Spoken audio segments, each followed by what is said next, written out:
nature of this. He wanted to spell that out clearly. We're talking about tax fraud, failing to disclose a foreign bank account, and bank fraud. The tax fraud in particular, Ellis said, is basically stealing from every American who pays taxes. That's a serious crime.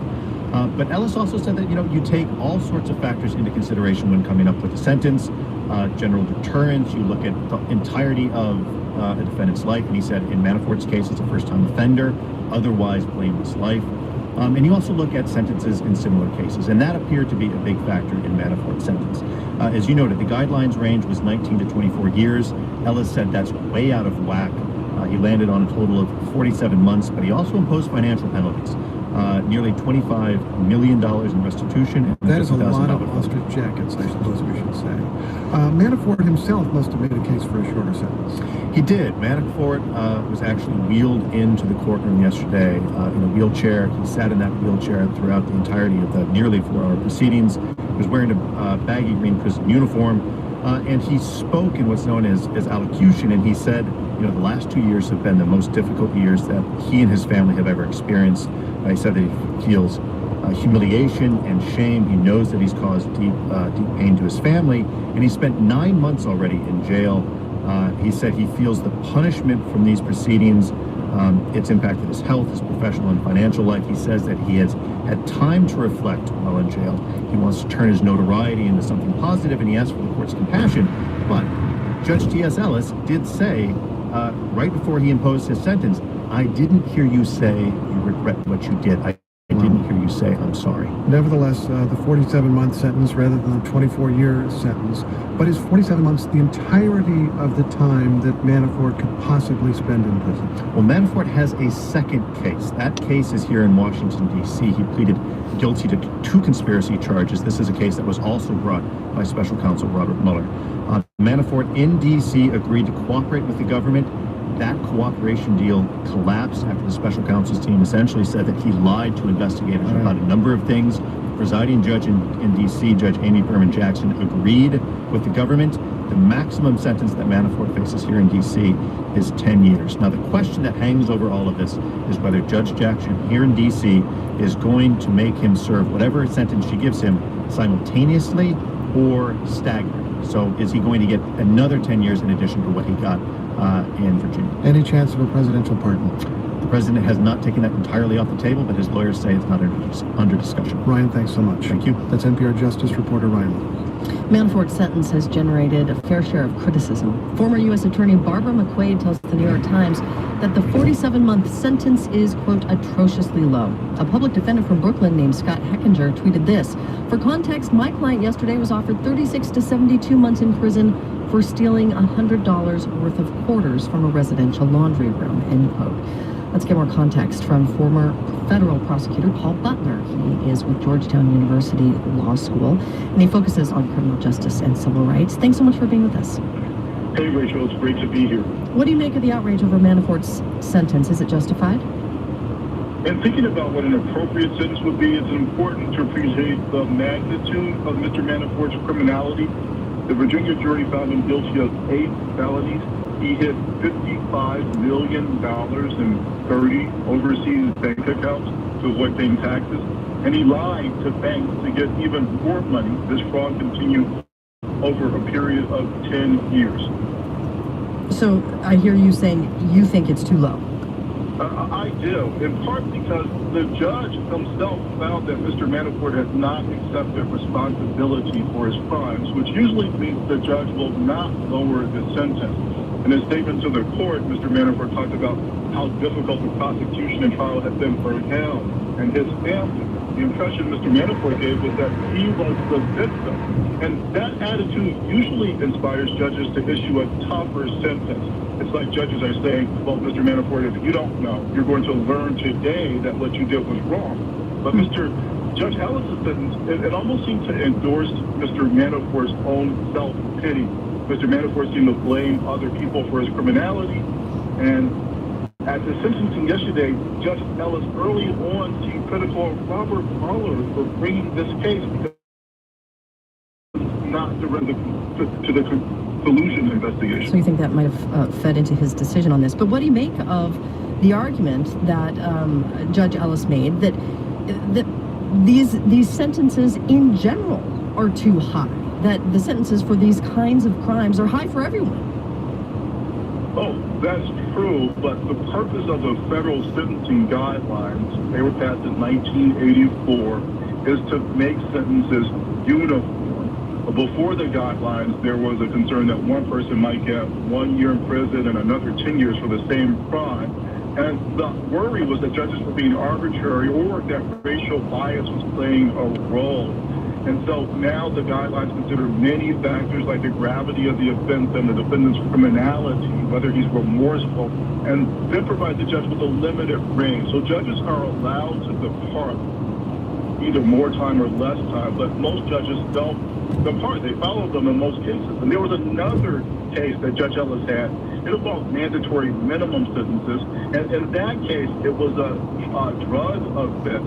The defendant was found guilty of a crime involving meth. The judge sentenced him to 40 years in prison. This man was not violent. He never, as far as we know, touched a gun. The judge said in that case he thought 40 years was too much for this kind of crime, but he didn't have a choice because of the law.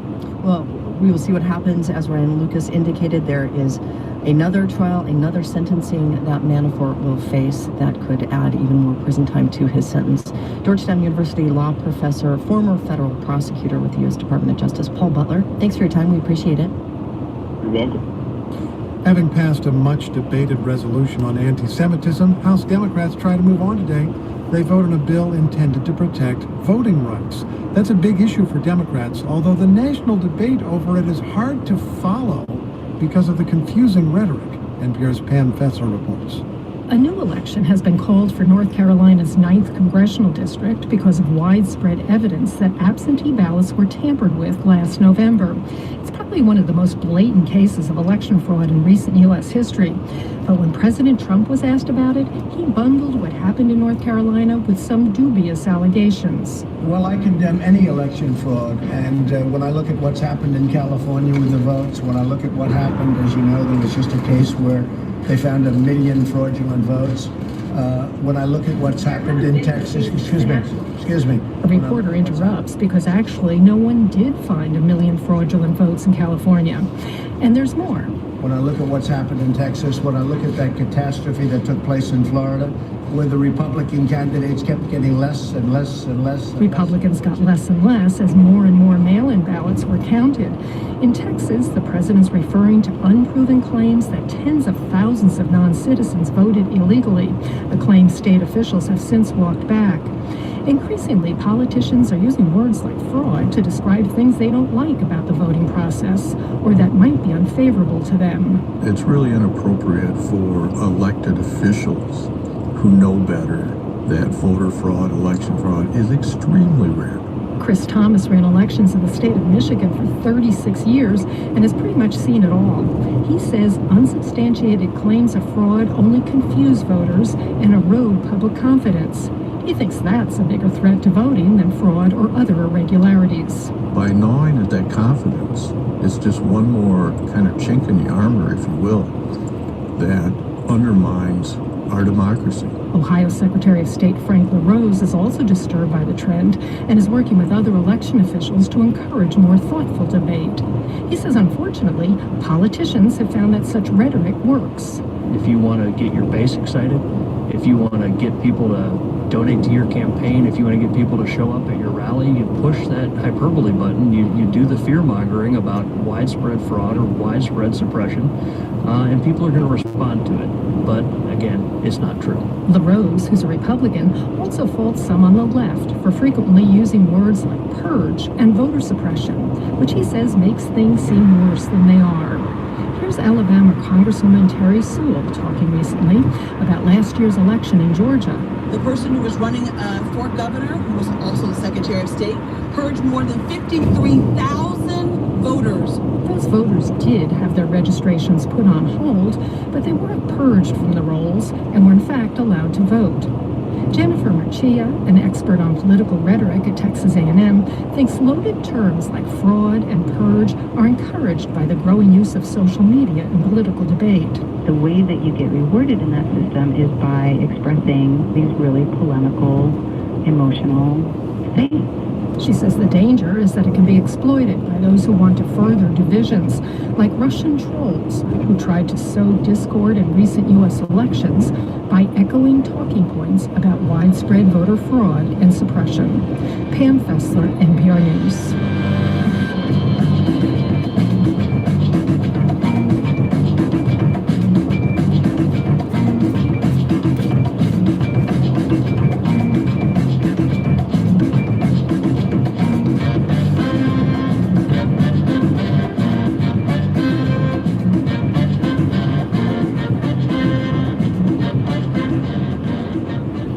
This is NPR News. And this is WUSF 89.7, your NPR station. Good morning. I'm Jessica Mazzaros.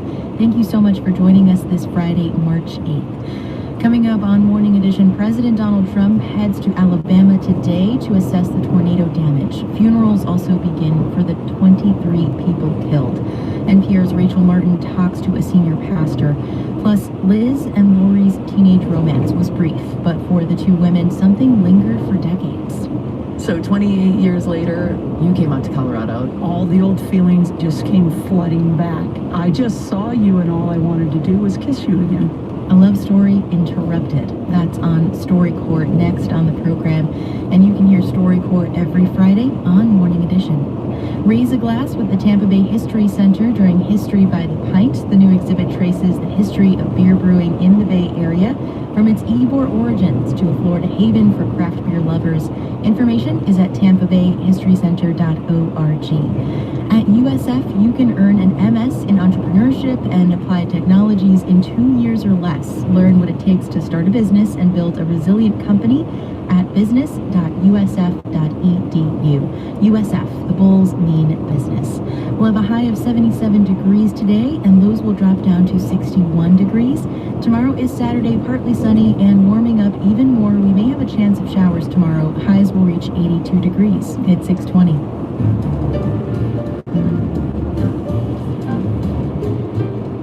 I'm Mike Cornett. This evening on All Night Jazz, during our Jazz Trip at 10, well, I hope you've got your ID with you as we check in for a flight at the airport with music from Jazz Purpose.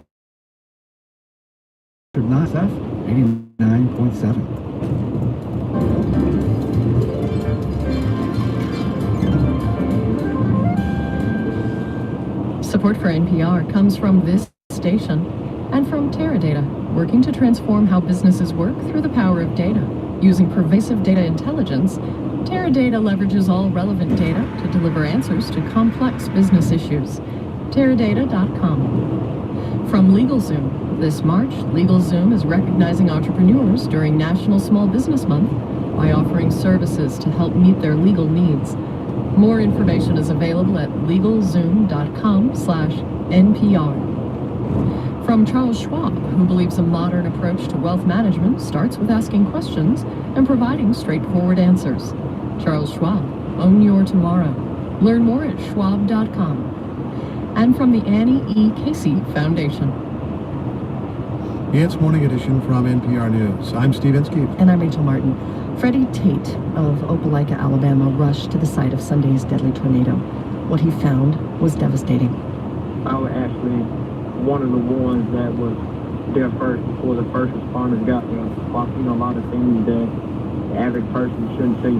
So I have a lot of sleepless nights, just nervous, scared, anxiety high, sad. Sometimes I like to still be a little happy. Just a lot of different emotions. Several of Tate's family members were killed. In all, 23 people died in the tornado. The community is laying many of those victims to rest. Well, today, President Trump travels to the area. Jeff Myers is senior pastor at First Baptist Opelika, and he will preside over some of the funerals taking place. I asked him about the message he'll try to convey. Anytime you have the privilege of presiding over a funeral service, there's two parts.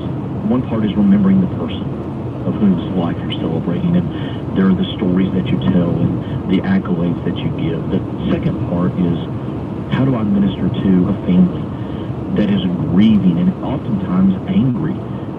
How do I give them hope? How do I give them purpose? How do I direct them, biblically speaking, to a loving, merciful, graceful God, when those really aren't the words that they're probably thinking right now to attribute to him. And so it is a message of hope, it is a message of grace, it is a message of mercy in the midst of a horrific tragedy and a lot of difficult questions that people are asking themselves. I understand you and your congregation have formed kind of a small army of volunteers that's been going into the area that was affected, trying to help with the recovery. What have they been able to do? With the recovery effort, and we've actually strategically partnered with Samaritan's Purse. They are living on our property, they are eating on our property, but every morning they'll send teams of hundreds of people out into our community. And there's really several phases. The first phase is just to assess, looking at the property, talking with the families, and we're hearing stories. We spoke to a young man yesterday, and here we are in Opelika, Alabama. After the storm, somebody called him his checkbook that had his personal information on it landed in LaGrange, Georgia, which is dozens of miles away. And so when we assess the situation, not everything is right on site, if that makes sense.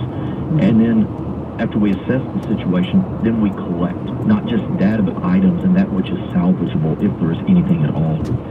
And then we prepare a plan for going forward with these families. How can we take what either is or is not there and move forward to restore life as you knew it before the storm, days afterwards?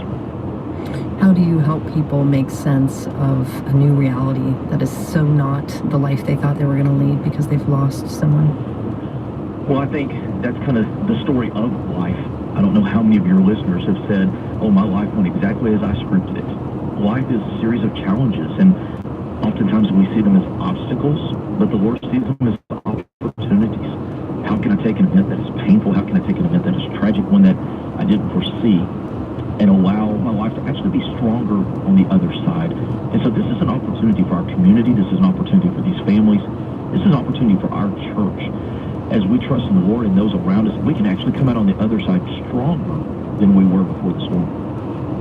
Jeff Myers is senior pastor at the First Baptist Church in Opelika. Thank you so much for your time, Pastor. Thank you for hearing our story.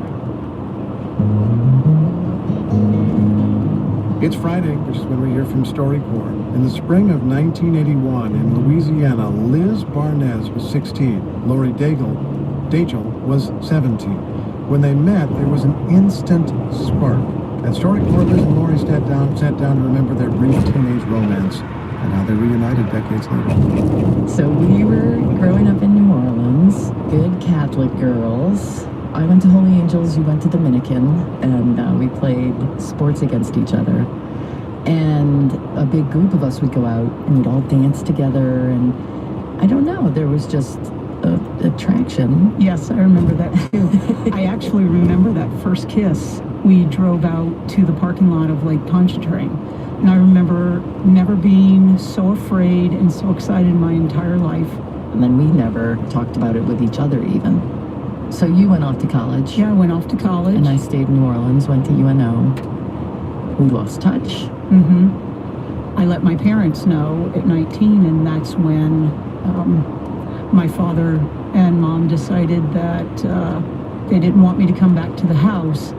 I knew what I wanted, and I knew who I wanted to be, but how do I get back into my family?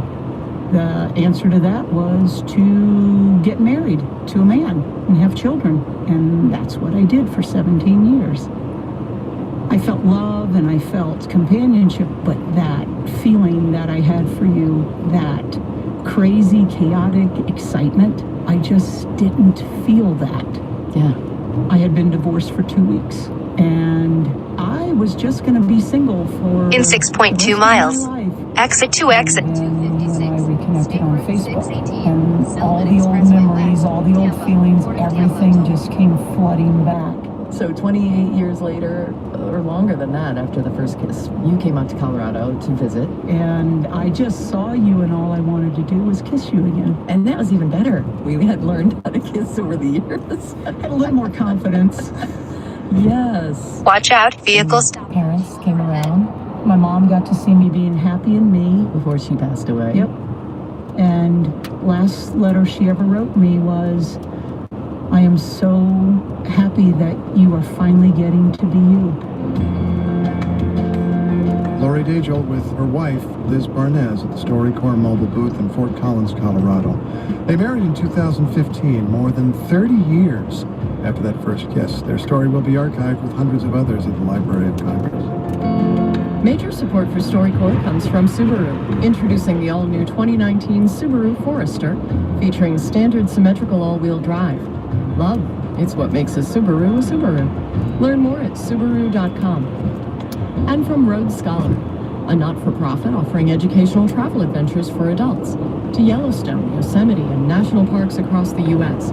More at roadscholar.org/national parks.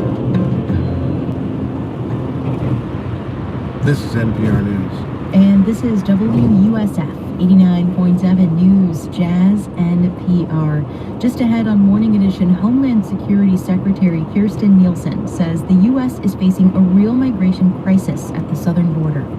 We have tens of thousands of illegal aliens arriving at our doorstep every month. We'll hear more on that after the news headlines from NPR and WUSF. WUSF Public Media gets support this morning from Glen Mead, an independent trust company providing investment and private wealth management services to individuals, families, endowments, and institutions. More from Chip Wilson at 561-571-4900. And we also get support from Publix. Walk-in care provided by Baycare is a telemedicine service at the Publix pharmacy. They can treat seasonal allergies or other ailments without an appointment. More at Publix.com/walk-in-care. Publix, where shopping is a pleasure. It's 6:30. Live from NPR News in Washington, I'm Dave Mattingly. Paul Manafort has been sentenced to just under 4 years in prison for bank and tax fraud in connection with political consulting work he did in Ukraine. President Trump's former campaign chairman could have received more than 20 years behind bars, but a federal judge called those sentencing guidelines excessive. Here's NPR's Ryan Lucas. Manafort was convicted by a jury last year in Virginia of bank and tax fraud and failing to declare a foreign bank account. At his sentencing hearing Thursday, Manafort sat in a wheelchair and was wearing a baggy green prison uniform. He briefly addressed the court before sentencing. He said the last 2 years have been the hardest he and his family have experienced.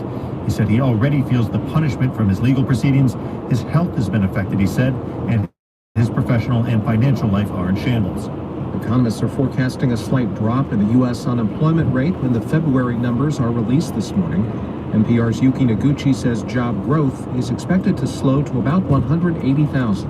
Hiring in January proved much higher than expected at 304,000, and February's numbers are not expected to match that. Still, an economy that's adding jobs at a rate of 180,000 a month is considered robust.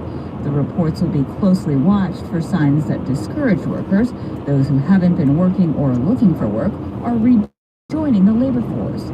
This is NPR News from Washington. It's 6:31. I'm Jessica Mazzaros with WUSF 89.7 News. Suspended Broward County Sheriff Scott Israel is suing Governor Ron DeSantis. He says the governor in 1 mile. Accused Israel of failing to prevent the Parkland school shooting for political reasons. DeSantis suspended Israel in January and appointed an acting sheriff. Reacting to the suit, the governor's spokeswoman said, quote, "It is lamentable that Scott Israel refuses to be held accountable for his actions." A Florida Senate proposal aims to strip local governments of their power to keep residents from growing vegetable gardens in their front yard. Blaise Gainey reports. If passed, a Senate bill would let people grow lettuce, cabbage, broccoli, and other vegetables in their front yard. Minority leader in Jacksonville, Senator Audrey Gibson, questioned if people could also grow tomatoes, sparking the age-old question of whether a tomato is a fruit or a vegetable. Bill sponsor and Orange Park Republican Senator Rob Bradley answered. Good news. Exit right to exit. The clarifying definition includes a vegetable garden taking into account a fruit or a vegetable. So we don't have to resolve that question in order to determine whether one, if this passes, is able to move forward with the tomato garden. The proposal does still give the government the ability to regulate water use during drought conditions, fertilizer use, or control of invasive species. For Florida Public Radio, I'm Blaise Gainey. Northwest Florida lawmakers say they want to rebuild the area with an eye toward the future, not the past. A $315 million funding bill in the state legislature would create a loan program to help cities and counties rebuild from Hurricane Michael. Democratic Senator Bill Monford is co-sponsor of the plan. Some may not like the term relief, but as said before, that's the role of government. That's why we're here. The state government is doing its part, and we've got to ensure that the federal government does their part as well. The bill would make timber farmers eligible for emergency loans, create a hurricane housing program to help with shortages, and set up a task force to examine the state's response to the storm. Later today, we'll be taking a look at the Panhandle 6 months after Hurricane Michael. That's on the Florida Roundup coming up at noon here on WUSF 89.7. I'm Jessica Mazzaros. Thanks for tuning in to Morning Edition today. We'll have a high of 77 degrees and a low of 61 at 6:34.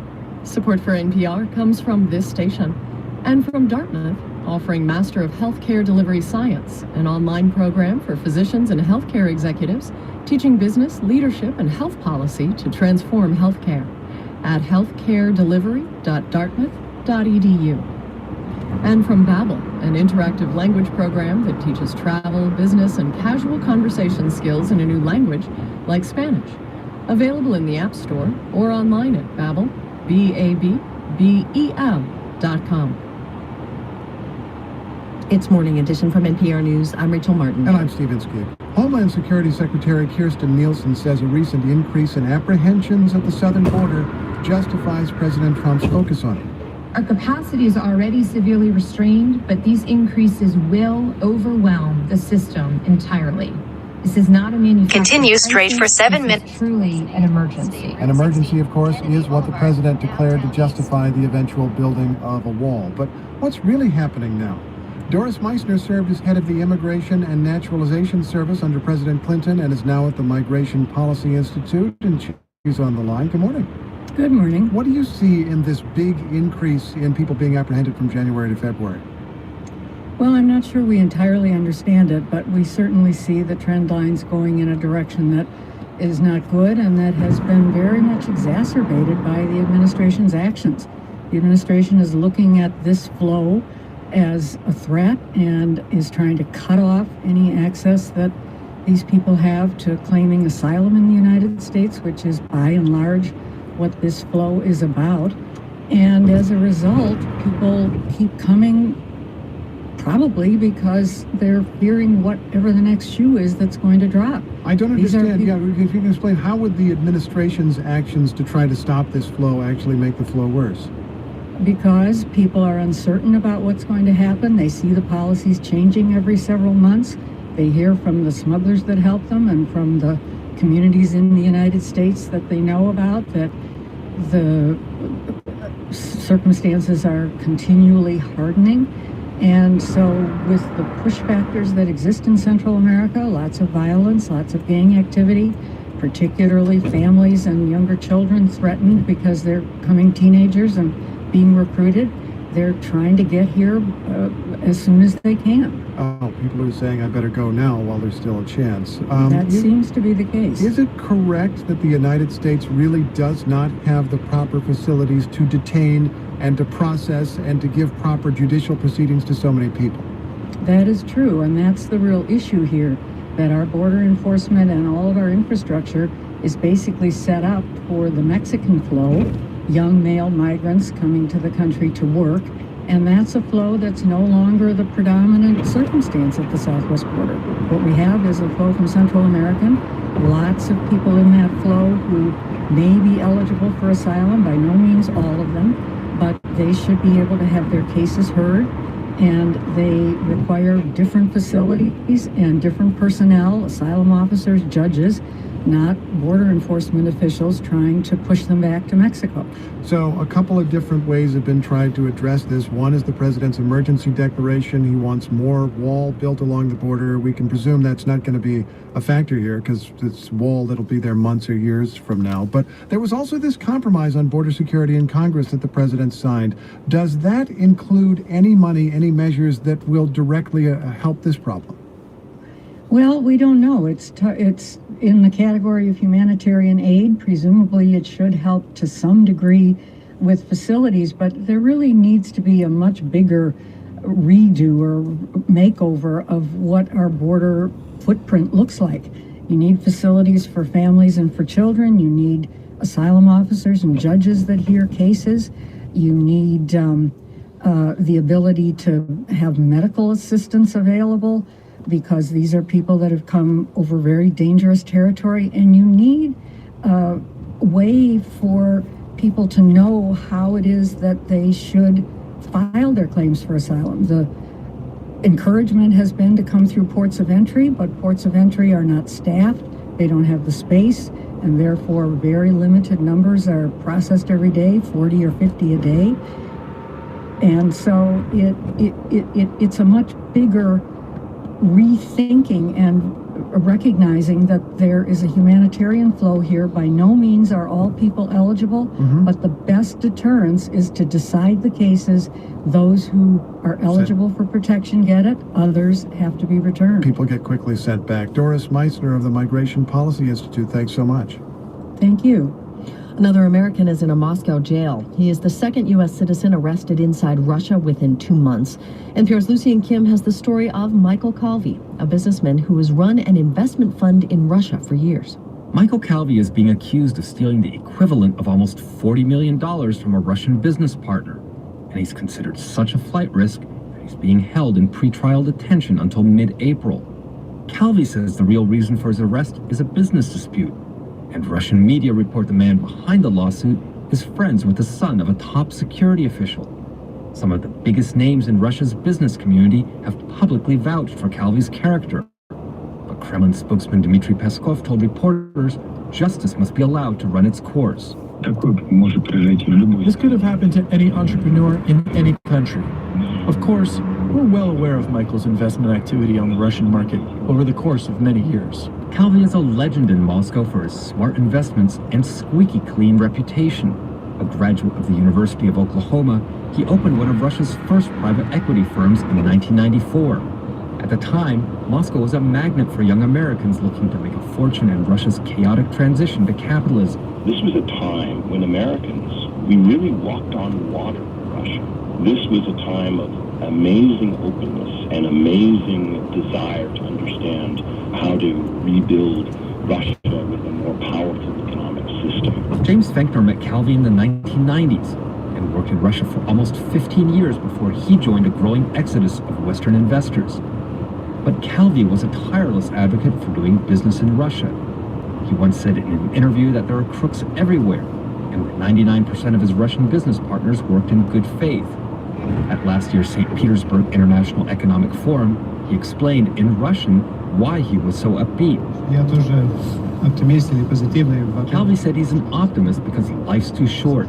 Now, less than a year later, he's in a Russian jail, the second U.S. citizen to be held in pretrial detention in Moscow since Michigan resident Paul Whelan was arrested on spying charges in December. The usually reticent U.S. embassy in Moscow openly criticized Russian authorities for delaying consular access to Calvi. The fact a well-known businessman is even in jail before being convicted highlights the plight of thousands of Russian entrepreneurs kept in pretrial detention. Investor James Fankner says Calvi's detention suggests he's being put under pressure to settle a business dispute. When you're sitting in a Russian cell in March, with your only real luxury being some hot water, you don't have a great deal of leverage. Days after Calvi's arrest, President Vladimir Putin gave his annual State of the Nation address.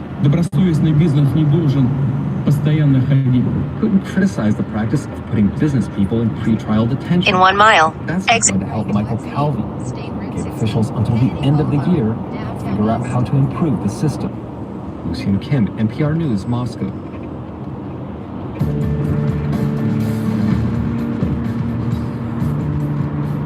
This is NPR News. And this is WUSF 89.7 News Jazz NPR. Good morning, I'm Jessica Mazzaros. Coming up later on Morning Edition, we speak with a former Republican representative who broke ranks by supporting the Equal Rights Amendment. We're talking about equal pay for equal work. We're talking about discriminatory laws that would allow institutions, government institutions, to draw distinctions. Things like, men can only do certain types of work. Women are not allowed to do that type of work. Now, ERA resolutions are being talked about in Tallahassee. Stay with us for that conversation at 8:45 this morning. Exit right to exit 8. Your NPR station. WUSF is supported this morning by Nova Southeastern University. When you earn your MBA in Human Resource Management, you don't just graduate, you dominate. NSU gives you an edge through a curriculum created by real-world professionals. Classes start March 11th. nova.edu/MBA. Hi, I'm Melissa Ross. And I'm Tom Hudson. Join us Friday for the Florida Roundup. In a quarter of a mile. Turn right on North Florida. From politics to education, the environment, and more. If it's news in Florida, we want to hear from you. Let your voice be heard. Join the conversation on the Florida Roundup.